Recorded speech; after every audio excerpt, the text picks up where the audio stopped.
और 9 साल का क्योंकि जश्न मोदी सरकार बना रही है, तो जरूरी है कि आईना भी दिखाया जाता रहे। नरेंद्र मोदी जी ने वो कीर्तिमान स्थापित किया है जो इस देश के 14 प्रधानमंत्री उनसे पहले नहीं कर पाए हैं। इस देश के 14 प्रधानमंत्रियों ने कुल मिलाकर मात्र 55 लाख करोड़ रुपए का कर्जा लिया। 67 साल में 14 प्रधानमंत्रियों ने कुल 55 लाख करोड़ का कब्जा लिया, और हर बार रेस में आगे रहने की चाहत वाले नरेंद्र मोदी जी ने पिछले 9 साल में हिंदुस्तान का कर्जा तिगुना कर दिया। 100 लाख करोड़ रुपए से ज्यादा का कर्जा उन्होंने मात्र 9 साल में ले लिया। कहां 67 साल में 55 लाख करोड़ लिया गया था। तो एक नया कीर्तिमान उन्होंने वो स्थापित किया जो इस देश के 14 और प्रधानमंत्री नहीं कर पाए। सिंपल तौर पे बता दूं, अगर इस समय, इस वक्त, इस सेकंड पर एक बच्चा इस देश में पैदा हो रहा है तो उसके सिर पर भी 1,20,000 रुपए का कर्जा लादने का काम मोदी सरकार ने पिछले 9 साल में किया है।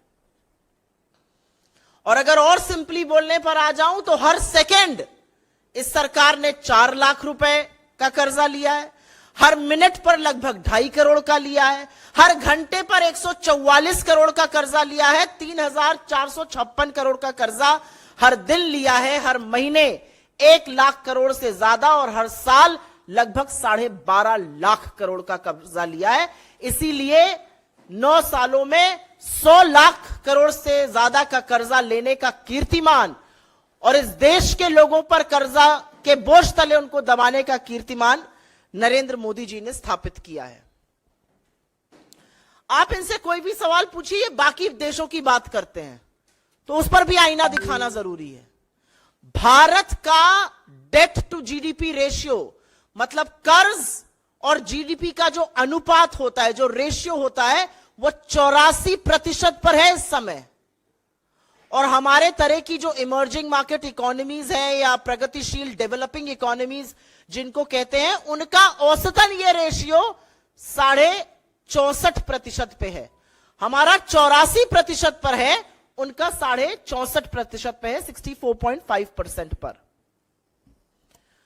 एक समस्या और भी है, जब आपका ऋण 155 लाख करोड़ हो जाता है तो उस पर आपको ब्याज भी चुकाना पड़ता है। हर साल 11 लाख करोड़ तो सिर्फ ब्याज चुकाने में, मतलब इंटरेस्ट पेमेंट में दिया जा रहा है। 11 लाख करोड़। उससे कितने आईआईटीज, कितने एम्स बन सकते हैं, कितने लोगों का इलाज हो सकता है, कितने बच्चे कुपोषित होने से बच सकते हैं, कितनी मिड डे स्कीम्स चल सकती हैं, इसका अनुमान ही नहीं लगाया जा सकता है। 11 लाख करोड़ सिर्फ इस डेट की सर्विसिंग में, जिसको इंटरेस्ट पेमेंट कहते हैं, होता है। लेकिन एक बहुत भयावह चीज हो रही है।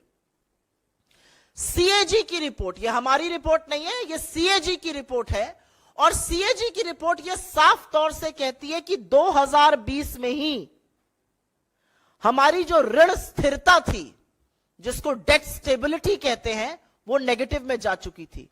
और तब डेट टू जीडीपी रेशियो, तब ऋण और जीडीपी का अनुपात मात्र 52% था। अब वो 84% है। तो हमारी डेट रीपेमेंट की, कर्जे को पाटने की क्षमता पर भी सवाल उठाया जा रहा है। यह भयावह स्थिति हो रही है। एक और बड़ा सवाल है, और यह बड़ा सवाल हम सबके मन में आना चाहिए, क्योंकि सरकार आपको खर्रे बताने लगती है। हां, हमने कर्जा लिया, हमने 80 करोड़ लोगों को फ्री का राशन दिया। इसका फायदा किसको हो रहा है? क्या इसका फायदा गरीब को हो रहा है? क्या इसका फायदा मध्यम वर्ग को हो रहा है? क्या इसका फायदा निम्न मध्यम वर्ग को, आम आदमी को, युवा को, स्टूडेंट को हो रहा है? आप सुनकर भौचक्के रह जाएंगे कि ये जो इतना बड़ा बड़ा कर्जा उठाया जा रहा है, हमें और आपको कर्जे के तले दबाया जा रहा है, इसका फायदा न गरीब को है, न मध्यम वर्ग को है। इसका फायदा सिर्फ और सिर्फ पूंजीपतियों को है। इस कर्जा लेने के दौरान 23 करोड़ लोग गरीबी की सीमा रेखा से नीचे चले गए। 83% लोगों की आय कम हुई। 11,000 से ज्यादा तो लघु मध्यम उद्योग, जिनको एमएसएमई कहा जाता है, वो पिछले साल ही बंद हो गए। लेकिन जो अरबपतियों की संख्या 2020 में 102 पर थी, वो जरूर बढ़ के 166 पर पहुंच गई। तो इसका फायदा भी सिर्फ और सिर्फ धन्ना सेठों को, अमीरों को और मोदी जी के परम प्रिय मित्रों को हो रहा है। अब दूसरा सवाल उठता है, ठीक है उनको फायदा हो रहा है, भाई वो तो part of India growth story है। अगर मोदी जी की सुन लीजिए, हमारा आपका क्या योगदान है, हम कुछ नहीं करते हैं, वो 10% लोग बहुत कुछ करते हैं। लेकिन सत्य उससे विपरीत है, क्योंकि ना वो भारत की विकास दर में अपना योगदान दे रहे हैं, ना टैक्स दे रहे हैं उतना। टैक्स वसूली हमसे, आपसे, गरीबों से, निम्न मध्यम वर्ग से करी जा रही है, कर्जा हमारे ऊपर लादा जा रहा है और सारा का सारा लाभ पूंजीपतियों को मिल रहा है। और इसीलिए जो दूसरा एक मुद्दा है पिछले 9 सालों का, एक तो है कि कर्जा तिगुना कर दिया, 100 लाख करोड़ का कर्जा उठा लिया 9 सालों में, और दूसरा एक है जो ये कहेंगे और कहते कहते थकते नहीं है, टैक्स कलेक्शन भी तिगुना हो गया, टैक्स कलेक्शन भी तिगुना हो गया। इससे ज्यादा वाहियात, इससे ज्यादा बड़ा कुतर्क और इससे ज्यादा नैतिक दिवालियापन का कोई और बयान और शर्मिंदगी का ये सरकार दे नहीं सकती है, क्योंकि इसकी भी असलियत सुन लीजिए, और ये असलियत सुननी और समझनी दोनों जरूरी है। जो भयावह आर्थिक असमानता है इस देश में, उसका नतीजा है कि जो सबसे निचला 50% इस देश का तबका है, अगर इस देश की आबादी को 2 हिस्सों में बांट दिया जाए, 50% अमीर और 50% सबसे निचला तबका, तो जो 50% सबसे निचला तबका है वो जीएसटी कलेक्शन का 64% पैसा दे रहा है। सबसे गरीब 50% जीएसटी का 2/3 से ज्यादा पैसा दे रहा है, 64%। मध्यम वर्ग 40% जीएसटी का पैसा दे रहा है। लेकिन क्या आप यह सुनकर भौचक्के रह जाएंगे कि जो 10% लोग जिनके हाथ में हिंदुस्तान के 80% संसाधन और संपत्ति है, वो मात्र 3 से 4% समूचे जीएसटी कलेक्शन का पैसा दे रहे हैं। सबसे गरीब 50% इस देश की जनता सारे जीएसटी का 64% दे रही है। उनके इस पास इस देश की मात्र 3% संपत्ति है, और जिन 10% की इस देश की 80% संपत्ति पर कब्जा करके बैठे हैं, वो मात्र 3% जीएसटी कलेक्शन का दे रहे हैं। क्योंकि एक बात साफ है, और ये पानी की तरह साफ है, कि आटा, दही, दवाई, पढ़ाई, इन सब पर जीएसटी लगाकर जो वसूली सरकार कर रही है, उसका खामियाजा तो गरीब आदमी को भुगतना पड़ रहा है, उसका खामियाजा तो मिडिल क्लास को भुगतना पड़ रहा है। धन्ना सेठ तो सब मस्त है, लेकिन सरकार सब कुछ जानते बूझते हुए भी सिर्फ और सिर्फ छुपाने पर तथ्यों को तुली हुई है। ये सारी चीजें कोई आइसोलेशन में नहीं हो रही हैं। इन सारी चीजों का अर्थव्यवस्था पे प्रभाव पड़ रहा है। हिंदुस्तान की अर्थव्यवस्था का सबसे इंपॉर्टेंट जो पार्ट है वो कंजम्पशन, मतलब उपभोग होता है। हमारा उपभोग जीडीपी का 61.1% था वित्तीय वर्ष 2022 में, वो गिरकर 60% पर आ गया है अभी हाल ही के जीडीपी डेटा में, जिसको लेकर ये कसीदे पढ़ रहे थे। ये बहुत बड़ा भयावह स्थिति है कि देश के लोग गरीबी के चलते, महंगाई के चलते, टैक्स वसूली के चलते कम कंज्यूम कर रहे हैं, कम उपभोग कर रहे हैं। यह गरीबी का सबसे बड़ा सूचक होता है।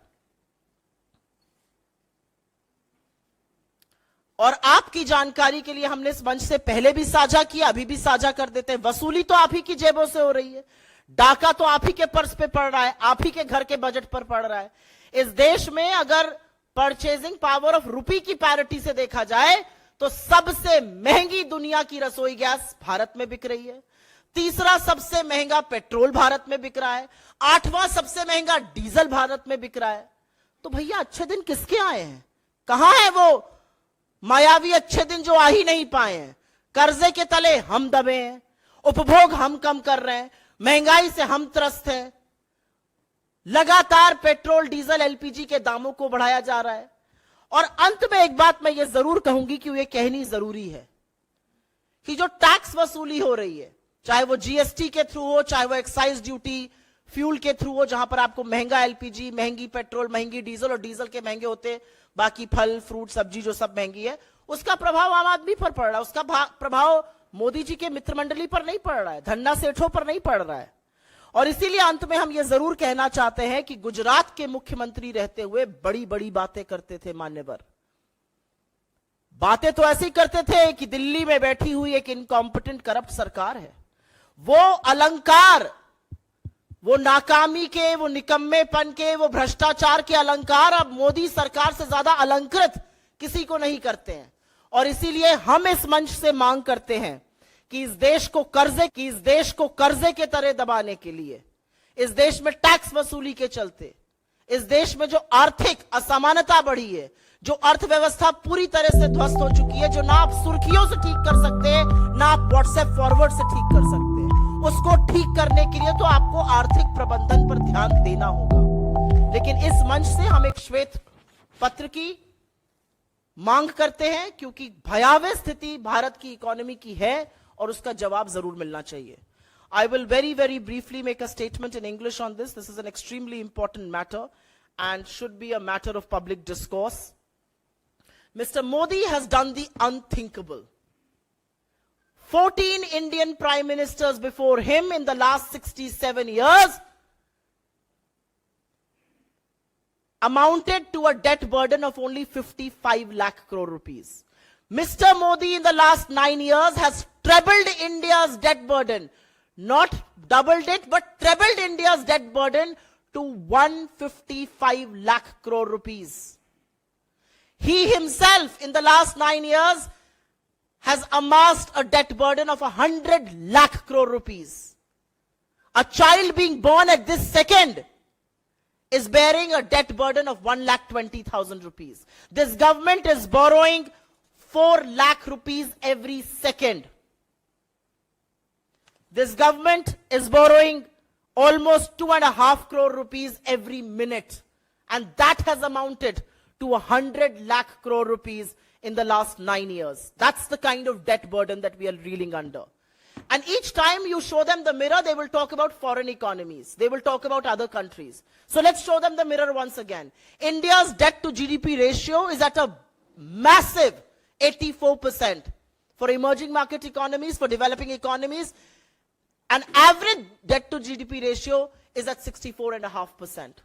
Why is our debt ratio so alarming? And let me also tell you, 11 lakh crore rupees, 11 lakh crore rupees are being paid as interest to service this debt. And according to the CAG's own report, debt burden may become an issue going forward. According to the CAG, India's debt to GDP ratio in 2020 was at 52%. That has gone up to 84%. In 2020, our debt servicing capacity had turned negative. So imagine where would it be now. I also want to raise a very important question. Who is benefiting from this high debt? Is it India's poor? Is it India's middle class? Is it people like you and me? Is it the service class? Are these the students? No. Because 23 crore people in India are reeling under the below poverty line. 83% of Indians have seen their incomes go down. 11,000 MSMEs have shut in the last 1 year alone. And that's a constant trend. But the number of billionaires in India has certainly gone up from 102 in 2020 to 166 in 2022. And they are the biggest beneficiaries of this debt. But are they playing their role in the India story? Are they servicing? Are they paying higher taxes? And you will be shocked to know that the truth is contrary to that. India's middle class, India's poor are saddled with debt burden that has trebled. But they are also saddled with higher taxes. The bottom 50% of India's population is paying 64% of the GST collected. Bottom 50% of the population paying 64% of all GST collection. You know how much wealth of India rests with the bottom 50% of the population? 3%. The bottom 50% of India has 3% of the country's wealth but are paying 64% GST taxes. The top 10% of India has 80% of India's wealth and is paying 3% of GST collected. So who's being hurt by GST on common flour or on yogurt or on medicines or on stationery or on pencils or on school fee? It's the middle class. It's the poor. It's people who find it very tough to manage their finances right now. And what is being done about them? Nothing. They are being made to pay more. They are being coaxed to pay higher taxes. This government can give you a relief by reversing the steep excise duty structure, but they have not. Indians continue to pay the highest bill for LPG in the world. Our petrol is the third costliest. Our diesel is the eighth costliest. Does it matter to the 10% rich? No, it doesn't. It matters to people like you, me. It matters to the middle class Indians. It matters to the poor. It matters to people who are finding it very tough to make ends meet.